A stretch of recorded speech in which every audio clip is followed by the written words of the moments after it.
out of the night that covers me, black as the pit from pole to pole. I thank whatever gods may be for my unconquerable soul. In the fell clutch of circumstance, I have not winced nor cried aloud. Under the bludgeonings of chance, my head is bloody, but unbowed. Beyond this place of wrath and tears looms but the horror of the shade. And yet the menace of the years finds and shall find me unafraid. It matters not how straight the gate, how charged with punishments the scroll. I am the master of my fate. I am the captain of my soul. I'm going to read an excerpt from the love song of J. Alfred Prufrock by T.S. Eliot. Let us go then, you and I, when the evening is spread out against the sky, like a patient etherized upon a table. Let us go through certain half-deserted streets, the muttering retreats of restless nights and one-night cheap hotels, and sawdust restaurants with oyster shells. Streets that follow like a tedious argument of insidious intent to lead you to an overwhelming question. Oh, do not ask, what is it? Let us go and make our visit. Do I dare to eat a peach?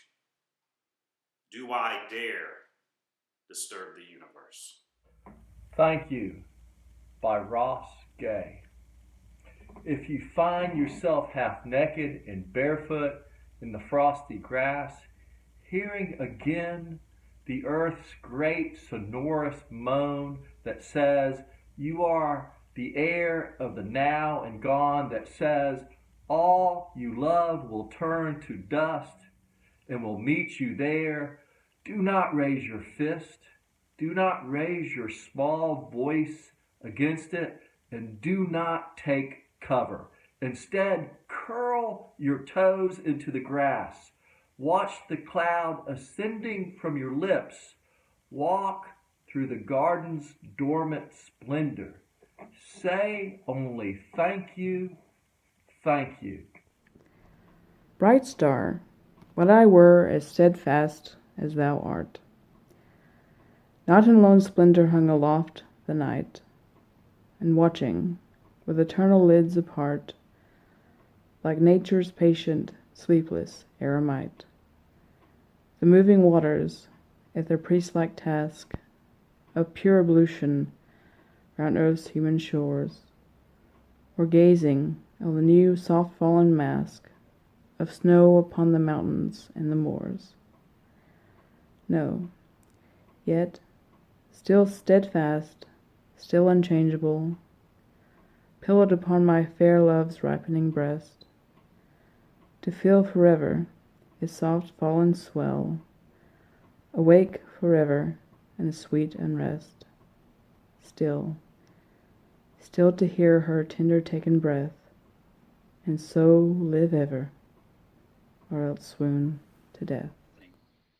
I'm Jerry Rumph, husband, father, writer, lawyer, and lover of solar transitions, coming to you from Tallahassee, Florida. For Poetry Month, I'm reading Maggie Smith's 2016 poem titled Good Bones, originally published in Waxwing magazine.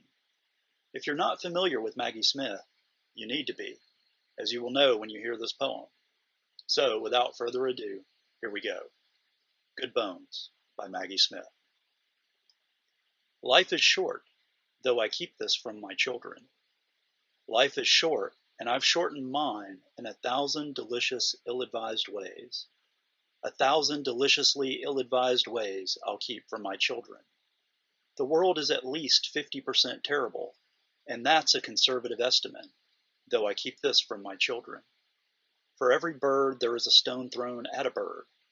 For every loved child, a child broken, bagged, sunk in a lake. Life is short, and the world is at least half terrible. And for every kind stranger there is one who would break you, though I keep this from my children. I am trying to sell them the world. Any decent realtor walking you through a real shithole chirps on about good bones. This place could be beautiful, right?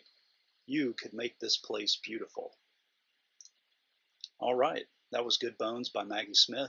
I hope you enjoy it and the rest of the poems coming at you for Poetry Month. Thank you.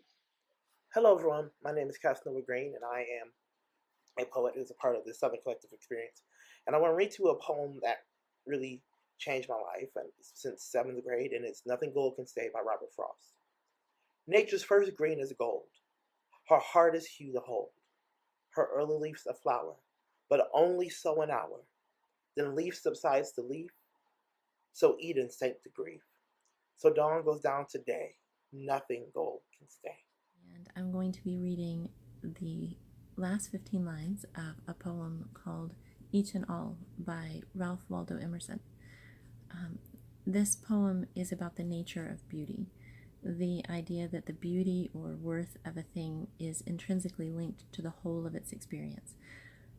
Emerson said that nothing is fair or good alone. And I think that we often try to isolate ideas or moments, things, even people, from their larger context, and so much is lost in the process of that. Worth is not something that can be measured in a vacuum. And so a good example would be a seashell on the shelf is not your family's day at the beach. If that's something that you value, you have to make time to have another day at the beach. Because when we take our lives and try to capture these little pieces, to hold on to them, we somehow justify only giving little pieces of ourselves to our life. And the irony of the fact that I'm only reading a section of this poem is not lost on me in the slightest, so I would dearly hope that each of you would take the time to read the whole poem for yourselves. Again, this is Each and All by Emerson. Then I said, I covet truth. Beauty is unripe childhood's cheat. I leave it behind with the games of youth. As I spoke, beneath my feet, the ground pine curled its pretty wreath. Running over the club moss burrs, I inhaled the violet's breath. Around me stood the oaks and firs, pine cones and acorns lay on the ground. Over me soared the eternal sky, full of light and deity.